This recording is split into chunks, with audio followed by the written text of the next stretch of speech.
carry. I mentioned overthrow only because you can kind of see what heroes function like, which is infinite farm there. As we're going to see Yawar. He is playing... Okay, I want to talk about this as well. He's getting a nice Tidebringer off here, but the crush from Zai keeping him at bay. Another bash to come. Boxy doing a nice job of blocking him off. Looks like Yawar's going to try to fight his way through this, but the first blood will go to Boxy nonetheless. Zai continuing on. Fata looks like he's going to get the trade at the very least. So it's a 1-for-1, but obviously the better that going to Liquid because his first blood and the position 1 doesn't get any of that XP. Yeah, and I think probably the... For the time being. So Matu... He's actually getting out CS'd by Yawar, technically, at the moment, which surprises me a little bit. Obviously, I mean, Bloodseeker against double melee seems like a decent matchup overall, but Fata, he's going to get gone on. Crushes there from Zai, but there is a little bit of damage coming out from that Fatal Launch Shadow Word combination. There's the Thunder God's Wrath to get the trade. So support for an off lane. I think Soniqs will be perfectly happy with that exchange. It's now officially online for Yawar, so let's try to take advantage of this to start things out. Leslie going to spot a couple of heroes, gets the swarm off. Try to focus on Insanity to start this out, but he's going to get ruptured and have the time lapse back into place. There's the curse, but nobody is close, so it's going to be very short duration. Now we see the Wombo combo from Soniqs, and that's going to lead to an easy kill onto Insania. The question is, can they get more?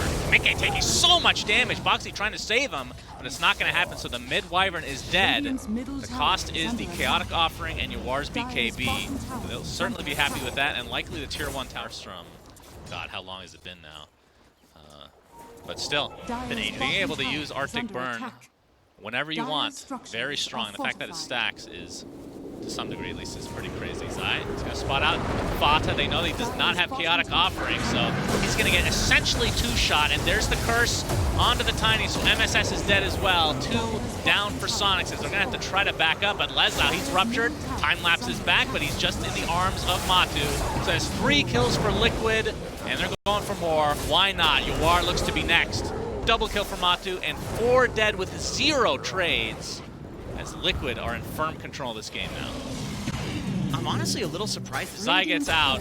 He's going to BKB. Is he going to attempt it? He just blinks out. And he is fine. Hey, Letless does see him. He does. Spirit Vessel's there. Okay. They grenade as well. Grave, Shadow Wave, and TP, but they cancel it. And Soniqs get a much-needed kill, as Zai will be there. It looks like Fata's going to be the trade on the other side, as Matu uses the Aegis. Still had a minute and a half left to go on that bad boy. But either way, Soniqs going to be extremely happy, because that was essentially the bane of their existence. Toss back into the Roche pit. Insania has to grave himself with the Spirit Vessel and the Swarm. Golden Brace is going to keep him there, but looks like he's going to die nonetheless. So a 2-for-1 in the end. But I think Soniqs still happy with this, for sure. Soniqs was... Yeah, let's wait for the next horsey. That's fine. Wait 6 seconds. He's fine. Just got to point the right way. That's a pretty short respawn on Roche, it looks like. Top tower has fallen. And the game, in terms of net worth, is quite even. Second Roche is available. They're going to find Insania in the end, though. So they stuck around. He's going to buy back into the game, though. Double BKB pop. Yawar attempting to TP out. And Matu not able to get the bash, but looks like they'll at the very least get MSS. So it's a 1-for-1. The curse used just on the support Fata. Of course, considering that Roche is up, and the fact that they can take it so fast means that Liquid might have the second Roche all to themselves here. But the buyback, if you want, cooldown doesn't matter. It just costs mana per second for the Arctic Burn. 25% move speed too, which is insane when he eventually picks up travels. Yeah. Gets scanned out. Initiation onto Quinn. He gets off the Ghost Scepter, but disposed. Global range, essentially. And Quinn does get the Heavenly Jump off, but he dies shortly after. And Yawar getting focused by the right clicks of Zai and company.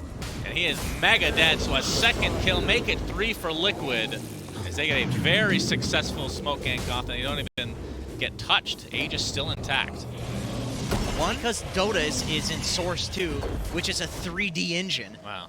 It's very strange. Oh boy, Leslau. Corrosive Haze still applied thanks to that shard, and now he can get the old-fashioned Corrosive Haze on there. Leslau using that Spirit Vessel onto Zai. As you can see in the base, Bloodseeker goes and ends up being a full team wipe across the map. That is a very strange development there. Look, Matu on the high ground. Yeah, they know that the Aegis is down in 5 seconds, so you just have to be a little bit careful. You're going to blow everything on the Zai, who now lives with the Grave and the BKB. MSS likely to be the trade, but a big curse onto 3. Warlock, is this enough to actually take out Fata? Indeed it is. He's down for 50 seconds. No use of Golem, and Quinn not able to get to the high ground thanks to that jump. So Mickey will take a double kill for himself, and Yawar and company just trying to get the hell out of here. But game 1 looking definitely going the way of Team Liquid right now. So 3 dead for Soniqs as the rest of them in their base trying to get away. But MSS will burst down to the Bloodright. And the last remaining member, Leslau, might be able to get out because no ruptures online, but the GGs are called, so game 1. Just noise, right? Like they're running in front of you, they're just confusing you. That's what they do. Like Kunkka, like, yeah, he has that one cleave and that's about it in fights. He's not going to dish out that much damage. Okay. And because of that, if the team fights aren't that compact, if they're separated in different places, Liquid do have an edge. Mm-hmm.